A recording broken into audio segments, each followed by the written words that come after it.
It's time for the best coverage of the top stories in sports. The Sports Wrap with Jason Page starts now. Indeed, and great to have you with us on this Friday edition of the show. Thank you, Chad Erickson. We got a lot to do over the next 60 minutes. Fridays are always busy with Tino Pattigno because it's a NASCAR Friday in Phoenix. Tino was sick. He had some food poisoning. Hopefully he's recovered a bit. Some sort of stomach bug. He was already supposed to be out here in Vegas with us.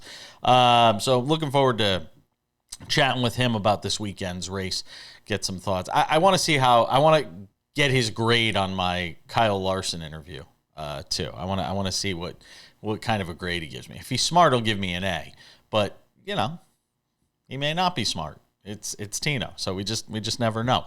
Robert Littal, Black Sports Online founder Robert Littal will join us on the show as well. Talk about some of the top stories of the week. Sam Yarnell is here. What's the matter, Sam? And that is where we will end the disrespect of the education from Hofstra University, our shared alma mater. Tino Pattigno, sharp as a tack, as we all know. All right, fine. I listen. I got through. I didn't even get through a semester of college, half a semester. So who am I to talk? I always say I have a lot of respect for people who do things I can't do, and going to college for 4 years was one of those. Lakers and Knicks played a beauty last night. I didn't turn it on until the second half because I was busy watching other things that I shouldn't have been watching. No, it's not. It's not like that. It's not like that. Not that sort of stuff. Anyway, Knicks and Lakers last night played a beauty. Listen, midway through the fourth quarter, I turned to my husband and I said, Knicks are going to lose this game. There's no way the Knicks don't lose this game because these are the kinds of games the Knicks lose. Against good teams, late game situations. Now, granted, this one was a little different because of the Jalen Brunson injury, and that obviously played a huge factor in why they wound up losing this game. And we'll talk about that in just a second. But two things stood out to me in this game. One, if you're looking for a positive from a Knicks standpoint, is they look better defensively than they've looked for most of the year. Two, the Lakers look better defensively than a lot of us, I think, expected when you consider how good this Knicks offense has been this year. It's been one of the top 2 or 3 offenses in the league this year. The Lakers were able to get stops, and there were times where they really clamped down late in this game. And look, between Luka and LeBron and the other guys on that roster, they're going to get open looks, and they're going to be very difficult to beat in close games late with that duo and the guys surrounding them. It's another win for the Lakers, 8 in a row, Sam. All right, so everyone wants to come out of this matchup and, the 4-letter networks of the world. Sorry, I'm not trying to be Charles Barkley here, but everyone's coming out of this matchup and saying, who's now we saw this, now who's the better team to make a deep playoff run? To me, this was the opposite. Like, the opposite is the narrative that should be perpetuated coming out of this game. I was going into watching this game with the mindset of, all right, loser of this game, definitively not making a deep run in the playoffs, kind of no questions asked. If you're the Lakers and you can't beat the Knicks, oh my gosh, how are you going to make it out of the second round in the Western Conference? And if you're the Knicks and you can't beat the Lakers, don't even think about Cleveland or Boston because you're not even going to come close to the same stratosphere as them. Somehow, as the NBA so often does with these kinds of games, I came out of it believing in both teams less. The Lakers relied on the Jalen Brunson injury to come away with that win. Let's be honest. They don't get the switch on to Cat with Luka to hit the 3 if Jalen Brunson is still in that game and he's a better defender around the perimeter than Cat is for obvious reasons. And quite frankly, from a Knicks perspective, Jason, the Jalen Brunson injury shows you, as it has so many years in a row with this Tom Thibodeau team, why the Knicks are not going to make any sort of run. They have no sort of depth. They cannot rely on anybody when any one of their 8 players goes down. Not even, it's like 6 guys they rely on. Yeah, it's like 7. And And if one of them goes down, they're screwed. Yeah. They're helically wrapped around an inclined plane. So, I cannot get there with either of these teams. I came out of this game last night thinking, wow, neither of these teams are going to make any noise in the playoffs. Yeah, I'm there with the Lakers. I disagree with you on the Lakers. I'm there with the Lakers. I'm convinced the Lakers could come out of the West now. And look, would it be helpful to them if somebody knocks off Oklahoma City before we get to a Western Conference Finals matchup? Absolutely. But if you tell me, do I think this Lakers team, with Luka, who's been to a final, LeBron, who's been to a final and obviously won championships. If you take that group and put it up against a Thunder team that is still yet to get over the hump, do I think this Lakers team could somehow figure out a way to scrap through and win, a 6 or 7 game series? I do. On the Knicks, the Brunson injury it's catastrophic for this team. If he is done for the season. Now, the early indications seem to be that it's just a sprain, and it was ugly, and that thing turned in a bad way, and we're looking at the replay of it now.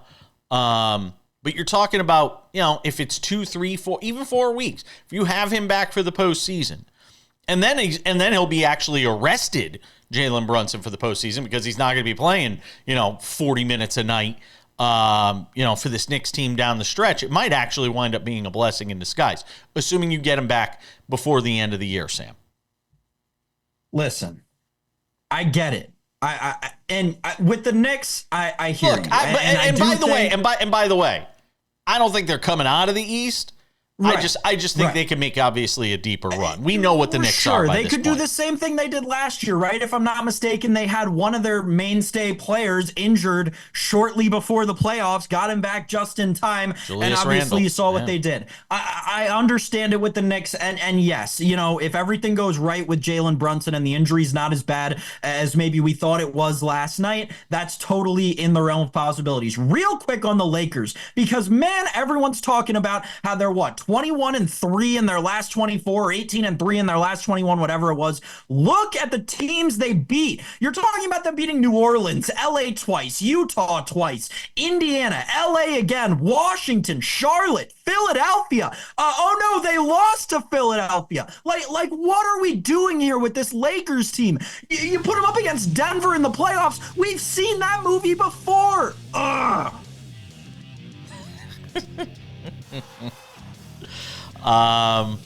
This is a different team than the one that's played Denver the last couple of years, though. I think we'd have to agree with that. And home court could mean a lot in that series, considering it's Denver. We're coming back. Coming up in 10 minutes, our friend Robert Littal, Black Sports Online founder. Get some thoughts with him on some of the top stories of the week. Also, the Stephen A. Smith, LeBron James kerfuffle from Thursday night. I want to see what he has to say about that. Stephen A's new contract as well. Shedeur Sanders, Anthony Edwards, a whole bunch of stuff to get to with our friend from Black Sports Online. Coming up later in the show, our man, Tino Pattigno, to talk some NASCAR and stomach viruses, apparently. Sammy Arnell is here. More NFL offseason news, cuts, trades, all that good stuff, and people wanting trades. And boy, I don't know if I was expecting this one. Trey Hendrickson wanting out when it comes to the Cincinnati Bengals. And, at a time where it seemed like maybe the Bengals could hold this thing together for at least one more year. T. Higgins, Jamar Chase, Joe Burrow. We know what Hendrickson obviously means to that defense that struggled for so much of last season, and the D coordinator paid the ultimate price for that. What was your reaction when you heard that Trey Hendrickson wanted out? Well, my reaction was this incredibly deep defensive line class that we talked about just yesterday on this very show just got a whole lot deeper than it already was. Yeah. Listen, obviously the situation's a little bit different around Hendrickson. It's more like the Myles Garrett one where you got to trade for him rather than him being just a guy off the street you can bring in and sign. Obviously, the Bengals are doing this so that they can pay offensive players. But my question is this around Cincinnati?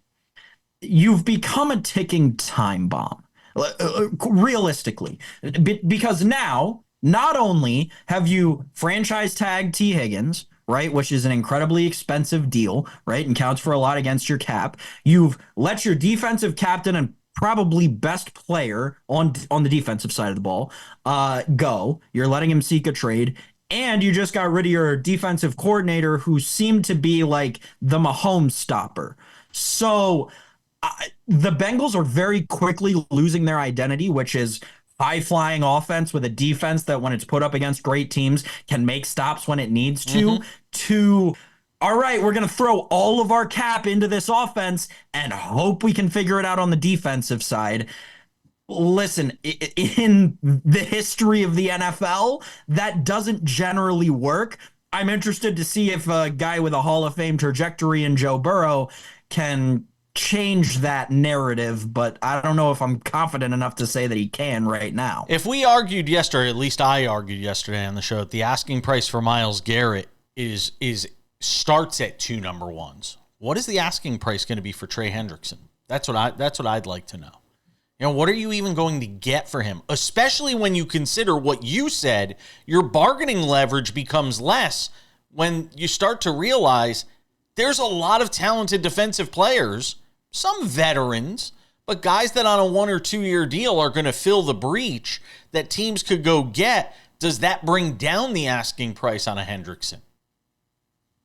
It's a tough question. Obviously, only time will tell. Yeah. Theoretically, right? What'd we say yesterday? Myles Garrett's 29, Trey Hendrickson's 30. The asking price is not going to be 2 firsts. Say it is for Myles Garrett. It's not 2 firsts, but it's multiple picks, a lot with a second or a little with a first. Because Trey Hendrickson is an all-pro. Like last year, He was all-pro level. He was like the one shining star on that defense. Yep. And I don't know, man. The Bengals, see, here's where it does become interesting because the Bengals have a chance if they make the right trade to rejuvenate the system that they've become all too familiar with, drafting and developing incredibly talented players at undervalued spots. Yeah, and that is the underrated part of this is the Bengals have drafted pretty well.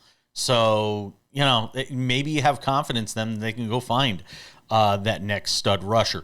More to say on the NFL after a word from our friends over at Credit Associates. Hey, are you $10,000 or more in credit card debt in over your head trying to make monthly payments? Well, there's a powerful debt relief program the credit card companies don't want you to know about. Overcome the debt trap of multiple credit cards, high payments, and high interest rates that keep you in debt for decades with one affordable low monthly payment. Credit Associates Debt Relief Program can help you do just that and resolve your debt in as little as 24 to 36 months, and that'll save you thousands of dollars and decades in debt. Find out how much you could save. Call 1-800-747-5362. That's 1-800-747-5362, or just scan the QR code below. DJ Metcalf. Looks like the end of his time in Seattle. Why'd you give me that funny look? Because you called him DJ Metcalf? Oh, I'm sorry. I know. Listen. I get it. Yes. I know. It's the West Coast. The West Coast behind the East Coast. We're Metcalf. more awake over by the Atlantic Ocean. DK Metcalf. And by the way, what letter comes after J in the alphabet? K. It's an easy mistake. Yeah, no, sure. 100%. Not to be confused with his teammate, or, well, soon-to-be former teammate, DJ Dallas. Yes. Regardless, listen, the wide receiver market's not going to be... The wide receiver market in free agency and in legal tampering is going to tell you more about the NFL draft than is going to tell you about anything, because there are going to be teams with clear-cut spots for wide receivers in an incredibly deep wide receiver draft that are going to just not do anything, and people are going to be left scratching their heads, and they're going to be about 4 or 5, maybe 6 fan bases out there that are going to be like, what the heck? Why weren't we in on DK Metcalf? We should have paid everything. We're a wide receiver away. Well, when you get Tataroa McMillan, Luther Burden, or somebody else out of this incredibly deep wide receiver class this year, I think you'll be plenty happy. Other notes, Evan Engram being let go by the Jaguars. His time there is finished. The team also dealing Christian Kirk to the Texans, Houston. I believe. Yeah. So Christian Kirk going to the Texans. So we have a move there as well.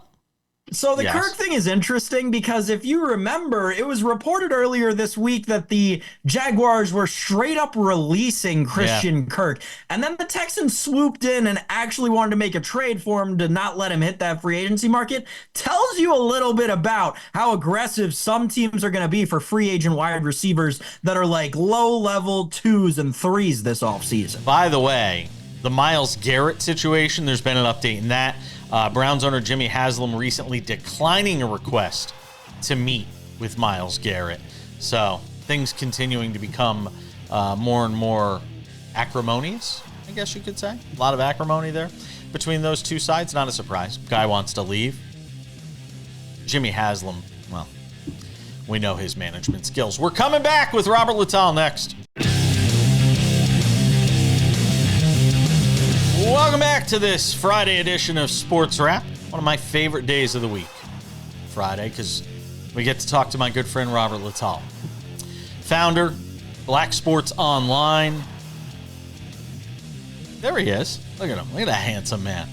Thank you so much. Yeah, what a very interesting Friday. Yeah, it is. It is. And I was chomping at the bit to talk to you today because I got a whole bunch of things. Some we've talked about this week, some we haven't talked about. So I want to get your perspective on them. So let's start with what happened last night. We didn't talk about it earlier in the show. We talked about the Lakers-Knicks from the game standpoint. There was this scene that took place between LeBron James and Stephen A. Smith, and we only catch sort of the back end of it, the last 7 seconds or so between the two, where LeBron goes up to him. He's clearly talking about Stephen A. Smith from the context of what Stephen A. Smith recently said about Bronny James. And Stephen A. Smith, I will say, and anybody who knows me knows I'm not a big Stephen A. Smith guy. What he said about Bronny wasn't really even per se about Bronny. He mentioned the facts of his stats and how limited he's been and what he's been able to do this year. But it was more about LeBron as the father of Bronny James. But LeBron didn't really take it that way. He comes at Stephen A. Smith on the same night where Stephen A. Smith is being reported to get a new 5-year, $100 million deal, which we'll talk about as well. First of all, what did you think of LeBron approaching him the way he did? And then what Stephen A. Smith said this morning, which if people didn't see it, I actually thought Stephen A. Smith handled it well in terms of what he said on ESPN on Friday morning, where he basically said he was coming at me not as a player, but as a father. And Stephen A. Smith said, look, I kind of understand that. And then he took him to task on the basketball side of it. What did you make of it? Well, I'm a big proponent of journalists and athletes handling these things privately, man to man. I think we've gotten way too far where people just say whatever they want to say behind their computers, behind accounts that don't have any face on them, and just saying all type of crazy things. So I would have been okay if that conversation happened and I had never heard about it, because that's the way that you get some sort of clarification. And if Stephen A. Smith wants to be the $100 million man, he needs to be held accountable at times for the things that he said. And also, if he feels like what he said was fine, he should be able to express that to the person that he is talking about. And I'll be honest with you, like you said, Stephen A., I'm up and down on him, depending on what the topic is. But I feel like, like a lot of people, Bronny is now a professional NBA player. We know the situation about how he has in the league. Stephen A. is not the only person that ever said that about Bronny. He's just the most high profile. But on the other end, I have 3 daughters. And if somebody was on TV talking about my daughters, I probably would step to them as well. So I think this is how you clear the air. I think Stephen A. knows exactly how LeBron feels. LeBron knows how Stephen A. feels. I thought the most important thing that Stephen A. Smith said is something that I preach to young journalism students is that we're not in the business to make friends. We're in the business to report the truth. And that's, was his truth of what he felt about the situation. Can I take you to task on one thing? Take me. Stephen A. is not a journalist. He's not a journalist anymore. You know how I feel about this topic. He is not a journalist anymore. He is a talking head. He's an opinion guy. Some of it's rooted in fact. Some of it's rooted in opinion or perspectives or experiences that he's had in being around the league and professional athletes and sports media. And some of it's even rooted in his journalist days. And I'm not saying there isn't a hint of integrity from a journalistic standpoint that comes with it, but he's not a journalist anymore. He made the decision a long time ago with a show called First Take. Journalists aren't supposed to have takes. So you've automatically thrown out the idea of being a journalist, as far as I'm concerned. Now, that being said, I actually can go after both sides on this. I think LeBron doing it in the setting he did, like you said, and like Stephen A. Smith said, where, look, you can get in touch with me. I ain't hard to find. You can call my agent, you can call me, whatever. Maverick Carter, all those guys, Rich Paul, they all know where to find me. I think Stephen A. Smith is right about that. By the same token, though, if you're Stephen A. Smith and you want to go on TV and screech like a hyena when you get excited about something and you got something to say and you want to act the tough guy on TV, and then LeBron comes and dresses you down and you just stood there and took it. You got slapped around last night by LeBron. Let's be honest about it. And you know what? If you want to go on, that was LeBron's decision. I think, Stephen A. said, I didn't think anybody would notice. LeBron James and Stephen A. Smith at court, and there's 17,000 people at the arena. Somebody was going to notice. Yeah. I mean, if you did that, maybe, the locker room and the tunnel.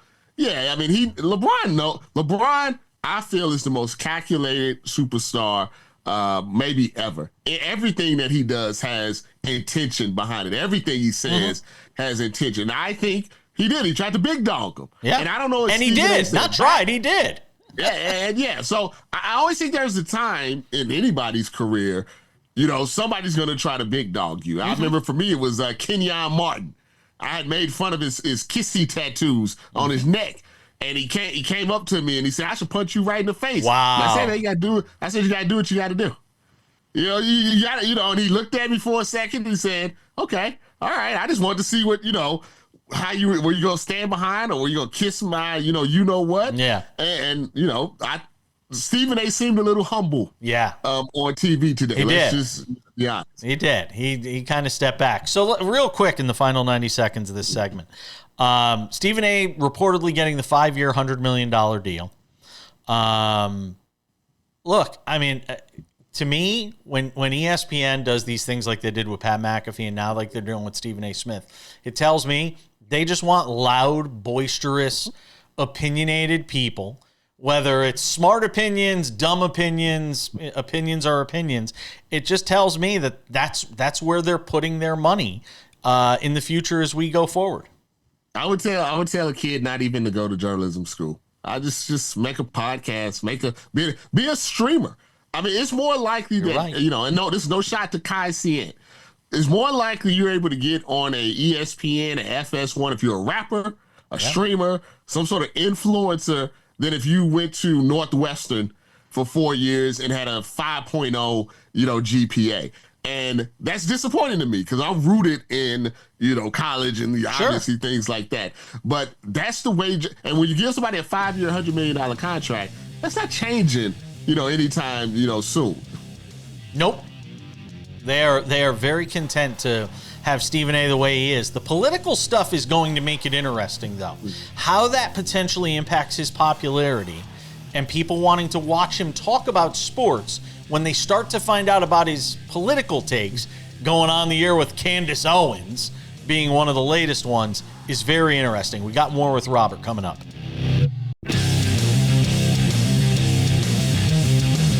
Coming up in 10 minutes, previewing NASCAR this weekend in Phoenix with Tino Pattigno. We'll see what his grade is for me on my Kyle Larson interview from yesterday's show. I'm not a NASCAR guy, but I thought I did all right. Yeah, you did. No, I thought I did okay. I mean, I'm not a NASCAR. Have you talked to many NASCAR guys in your life, Robert? Oh yeah, I like NASCAR. But I mean, like drivers. Drivers? Yeah. Back in the day, not recently, but I would say like, in the early 2010s. All right. I was all up in the Dale Earnhardt Jr., the Jimmy Johnsons. Yeah. All right. Real quick, before I get to Anthony Edwards and Shedeur Sanders, what did you make of Stephen A. talking with Candace Owens, who, for people who don't know, all I got to tell you is Candace Owens is the female version of Jason Whitlock, and you could pretty much figure it out from there. What did you think of him sort of elevating her platform by appearing on her show? I think he's testing the waters of where he wants to sit politically. I think he's testing the water because, you see him kind of go back and forth with stuff like that, go back and forth with what he says about Trump. I think when he's looking at the metrics, I think he's looking at the numbers. What happens when I go on Fox News? What happens when I talk to Candace Owens as opposed to when I, speak about Democrats or whatever it may be? I honestly think he's considering making that run. I don't know if it's actually feasible, but then again, Trump won twice. So I don't put anything past anybody at this point. God, I can't even. I can't. Anthony Edwards, I need to get your take on this because I was critical of him this week. This whole thing with him saying, he doesn't want to be in the life of his child from this 36-year-old woman that he impregnated and had his kid. And there's this whole child support thing about whether she lives in Georgia or whether she lives in California. I don't really care all that much about that part of it.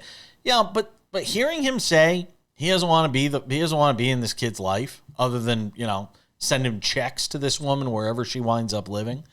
I got to admit that was kind of disappointing to me as a black man of a certain age. I'm curious to sort of get your take on seeing something like that. Well, it's not surprising. I'll be honest with you. I'm not surprised. I've done enough athlete, child support, secret baby stories to know that this is not something unusual. But unless he doesn't want to be the face. Why he doesn't want to be the face of the NBA? That's exactly what I said. It's exactly what I said. Look, it's very difficult to be the face of the. It's like I would say it's like being the president. Let's say it was like being the president before. You had to be married. You had a couple of kids. There were certain things that you had to be. If you look at LeBron, you look at Steph, you look at Jordan during his career, you look at Magic, you look at Bird.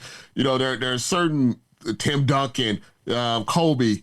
Even though they've, maybe had their controversies, here and there, they mostly are rooted in, family-oriented type of things. And he wants to be what he wants to be. He wants to be a NBA version of Future or, an NBA version of Nick Cannon or however you want to look at it.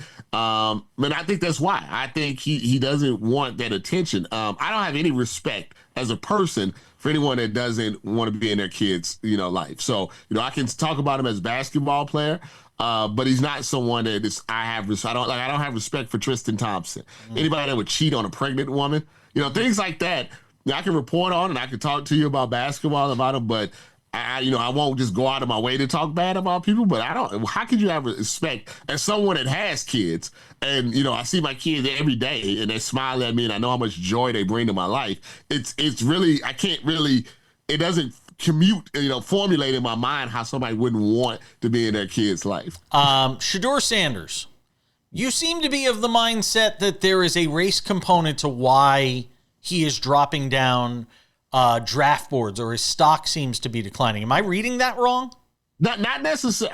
Here's the thing. I don't think my research has told me that when these type of situations happen, it doesn't really affect where the kid is going to be drafted. I think I like to separate teams from the media and the sources and the anonymous sources and stuff. I think teams are like, if we think you can play, you're going to be, Jamarcus Russell was the number one pick. Cam Newton had a lot of weird stuff about it. He was the number one pick. They said C.J. Stroud was dumb. He was the number 2 pick. Bryce Young. Bryce Young. Anthony Richardson. There's a lot of questions about him, number 4 pick.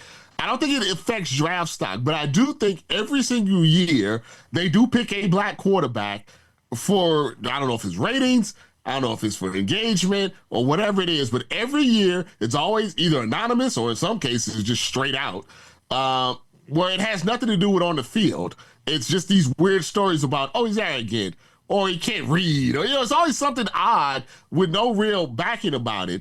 And I just feel like it's something that happens every draft season, almost like, clockwork, just for people to have something to talk about on their shows. Do you think he goes before Cam Ward in the draft? I think Cam Ward is solid at number one. I mean, if we're just talking about, football, I've watched the tape. I think Shedeur Sanders, and the difference between Cam Ward and Shedeur Sanders is greater than Cam Ward and, say, Jason Dart, or Jackson Dart. I think Cam Ward has established himself as pretty solid number one, and then kind of everybody else, after that. What do you think the best landing spot for Shedeur Sanders would be if you could pick it for him, or if he could pick it himself? If he, sometimes falling is not bad. If he fell and a team like, say, the Steelers moved up in the draft, something like that, I think the Raiders with Tom Brady and an established coach like Pete Carroll would be good. Anything like Cleveland or the Giants, I think that's a disaster, waiting to happen. So sometimes falling is not the worst thing. Ask Aaron Rodgers, ask Lamar Jackson. If Lamar Jackson was drafted by the Cleveland Browns, he wouldn't have 2 MVPs, and maybe should have had a third, but he wouldn't be the same if that happened. Robert Littal, Black Sports Online. Follow him on X as well. He does great work there too. Thank you, my friend. All right, brother. Have a good one. Odds and Ends wraps it up in about 10 minutes on the show. A baseball edition of Odds and Ends. Sam will rejoin us for that as well. But let's talk some cars. There he is. Tino Pattigno is here, ladies and gentlemen. He's fighting through it. He's a bit under the weather. I was hoping he'd actually be out here with me already for next week's race, but he's not feeling well. But Tino will be out here next week. Hopefully we can get him on set next week and show you to him here in the confines of Studio J. All right, bunch of stuff I want to get to with you. First of all, I got to get the opinion of a NASCAR guy. You saw my interview with Kyle Larson. I couldn't. Now, in all fairness, I want to say Tino actually helped prep me for that interview, because as much as I'm learning about NASCAR and getting caught up on everything NASCAR, I do not know nearly as much as Tino does. But I'm picking it up as quick as I can. So Tino had helped me. He's like, here's a few questions, some suggested questions. Well, I wound up having to use the phone as opposed to a camera I had because we were missing a camera connection. So I had to use the phone that had the questions on it. So I didn't have the questions in front of me. So I had to just wing it myself. So from a NASCAR guy's perspective, how did I handle myself with Kyle Larson? Other than making fun of the fact that he's really small. Yeah, well, that's what I was going to lead off with. You could be a NASCAR driver height-wise. No, I thought you did a great job. And you're putting him in a tough spot, right? That's one of the best drivers in the world. Seeing him face-to-face like that, having, a couple miscues go not your way there with the phone and everything like that and the camera. I think you adapted and overcame and ultimately locked in a good one with Kyle Larson, who's one of the best in the biz. So you can consider yourself one of the best in the biz as well. Oh, look at that. See? That's a kid with a future right there. His chances this week. What do you make of his chances in Phoenix this week? I know he's one of the top guys out there. If you look at the odds for the race, what do you think as far as Kyle Larson and what you've seen from him the first few races this season? Well, we haven't been able to judge Larson's season too much because of its three races in, right? Super Speedway and Daytona, although he almost won in Atlanta. So that was progress there from a Super Speedway standpoint. And then at COTA, it's not one of his best tracks. So to me, Larson's season is still yet to be defined. And I think Phoenix is a great starting point for us to really, take shape about what that is going to be. And I think he has a great shot to win this weekend at Phoenix. Here's why. They have two tires that are going to be coming into play. The less grip, longer lasting yellow tire, and then the option tire, more grip, faster wearing. Will be coated in the red Goodyears on the side. I think this will help Kyle Larson because whenever he has more grip and faster wearing, he's a driver able to take care of his tires a lot longer and better than other drivers in the field. We've seen Denny Hamlin excel on that in the Bristol race where it was a lot of tire wear, and we were talking about that. It was a great race we saw last year. Ryan Blaney's another driver that stands out to my mind that when you put these drivers in situations about how to manage their equipment to last longer towards the end, and you're also giving them the benefit of more grip at a certain point. Kyle Larson's the first one that stands out to me, that he is able to sort of handle his car the best and get the most out of it throughout the long course of a race. What do you make of Christopher Bell through what we've seen? We talked about it a bit on Monday. How do you like him on this track? He is the favorite this week. As he should be. He won this race last year. I think he can have 5 wins straight. Winning Atlanta, Coda, and here's why. Okay, so he won this race last year at Phoenix. Then we go to Vegas, where he could have won before. He finished second there a couple races before the last race we were there as well. We go to more tracks, Homestead, Miami. He's won there before, and I think it's just all accumulating for a great run for Christopher Bell. Do I think he's gonna get 5 in a row? No, but hey, the first time a driver's won back-to-back races since 2023, Christopher Bell did that with Atlanta and Coda. We saw how close Kyle Busch was last week. How do you feel about him a little bit further down the trough here at 25-1? I think he's someone to keep an eye on, right? I'd like to see a strong qualifying performance. One thing we do have to note, though, with that, and I'm glad you brought him up, was, hey, last time we saw this option tire really come into play was Richmond, and Austin Dillon, his teammate, that was the whole controversy when he took out Logano and Hamlin. But had it not been for that, the car would have just straight up won the race. So maybe the option tire had something to, say in that factor there with Austin Dillon. I'm not too entirely sure about that, but if that had any indication, maybe Kyle Busch will have a stronger, result in this one. I'd wait off until betting on him outright again until his home track in Vegas next week. I could see him winning there. What are some of the other bets you like for this weekend? Well, Ryan Blaney, I alluded to him earlier on, and he's got a 2.8 average finish at this track in the next-gen era, including 7 straight top 5 finishes. Now, Jason, how many of those 7 straight top 5s do you think were wins? 0. Yep, you're locked into the NASCAR world, and that's exactly right. He has like 4 or 5 second places.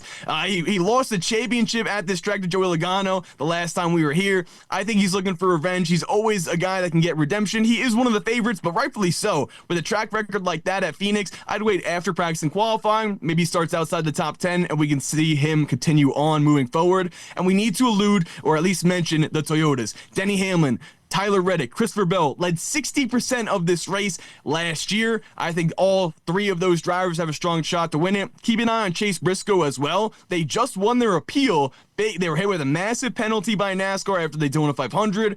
Modifications to the car. They actually won that, so they get all their points back, and now I think it really sets in for some good positive momentum for him to potentially win at Phoenix, as he's done in 2022. I saw that news on the appeal in the final 20 seconds or so here. How rare is it for somebody to win one of those appeals? Very rare. Normally, it's whatever NASCAR says is the case, so I was very surprised to see him win it. Great for that team, because I feel like they were put in a really tough spot after the penalties and everything like that was put on them. Bubba Wallace has been getting stage points. And will he get anything more than that this weekend? He can get a top 10 for sure in Phoenix. All right. It's Tino Pattigno. Feel better, man. Take those Tums. My mom always said, growing up, my mom always said everything was Pepto-Bismol. You got a headache? Pepto-Bismol. You got a stomachache? Pepto-Bismol. Just take Pepto. It'll all be better. Love you, Mom. That and some NASCAR. I'll be locked in. All right. We'll see you out here next week.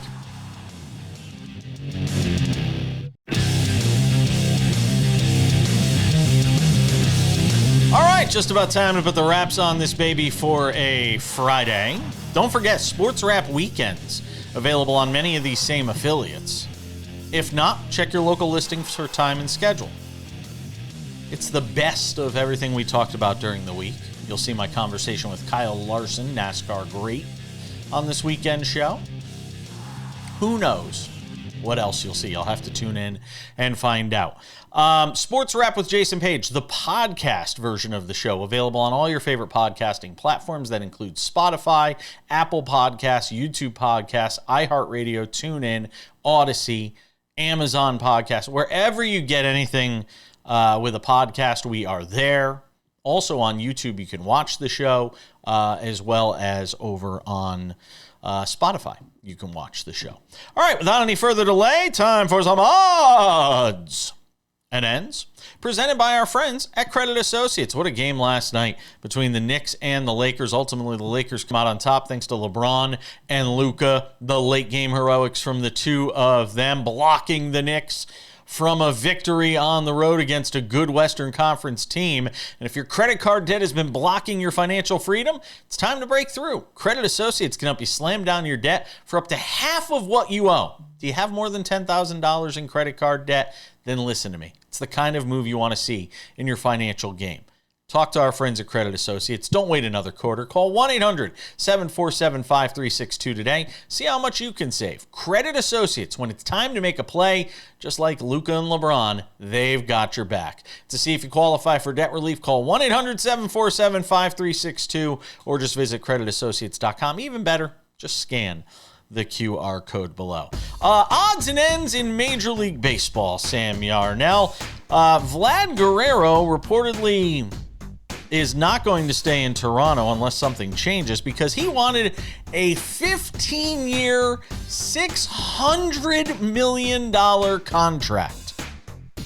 He wanted $40 million a year from the Toronto Blue Jays, which would take him to his age 40 season. And I know these deals never are good on the back end.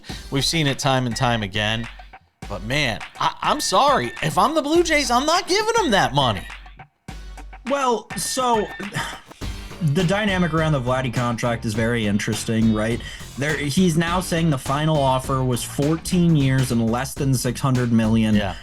Okay, great. If you really want to stay and be remembered as one of the all-time great Blue Jays, if that's your priority, come on, get it done. Yeah, but that isn't like who does that these days. Nobody. Get it from the not wanting to do that in today's day and age of baseball. Here's the thing. This is just another example of the Blue Jays dropping the ball. You've got a top 3 at worst first baseman in the American League, and you're just going to let him walk out the door? I mean... No, they're not. They're going to trade him.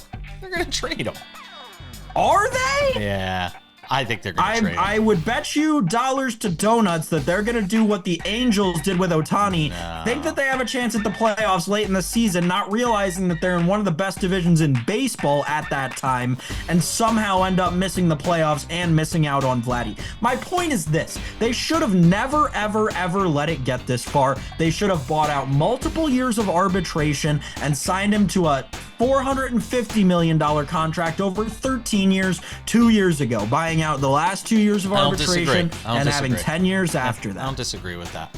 The Jose Ramirez deal is what comes to mind for me in Cleveland. Yeah, Jose Ramirez in Cleveland, Wander Franco before he imploded in Tampa Bay. I mean, Ronald Acuna Jr. It's the Alex Anthopoulos special. Yep. I don't disagree with that, but I got to be honest. I'm not giving him 15 years and $600 million. I'm not. To not buy out any arbitration years, I understand it. I feel like buying out arbitration years, especially in today's day and age of having extremely young baseball players as cornerstone pieces, buying out arbitration years has become severely undervalued in the community. And now a new segment on SportsWrap. We present to you Juan Soto, great moments in defensive play. Oh yeah, give me some Juan Soto. There we go. Against the Astros. There it is. Big play. Soto, go back. Oh. Everybody forgets how mediocre at best Juan Soto is defensively. Oh, but you're about to find out at Citi Field this year, Mets fans. Just saying. All right. This is the most Yankees thing we've ever done on the show. The most Yankees we're going to have fans. so much fun. This is watching Juan Soto. Folks out there, let me just remind you that whenever you hear Yankee fans talking about how bad Juan Soto is defensively, spoiler alert, he's about average. They're just doing it to cope with the fact that one, he didn't accept their offer, and two, Aaron Judge dropped that ball in the 5th inning of the World Series. That's all it is. It's as simple as that, and we can just move on. And Aaron Judge, by the way, 10 times the defensive player Juan Soto is defensively. Gold Glove winner, by the way. The Oakland A's, soon to be the Las Vegas A's, the Purgatory, let's call them the Purgatory A's for now, unveiled their new stadium in Las Vegas yesterday, right down the street from us, the Stadium Authority putting it out there. It is a gorgeous stadium. It should be ready for the 2028 season. It almost makes me want to stay in Las Vegas long term because I have not decided if I'm going to do so yet. And on the same day that they upset their loyal fan base, they rewarded them by signing Lawrence Butler to a 7-year extension. So at least they did one thing right yesterday. It's going to do it for us. Thank you, Sam Yarnell. It's been fun having you here a few days this week. Thank you to Tino Pattigno, Robert Littal, you for watching. SportsWrap Weekends, don't forget about that. Otherwise, we'll see you back here on Monday. Have a great weekend.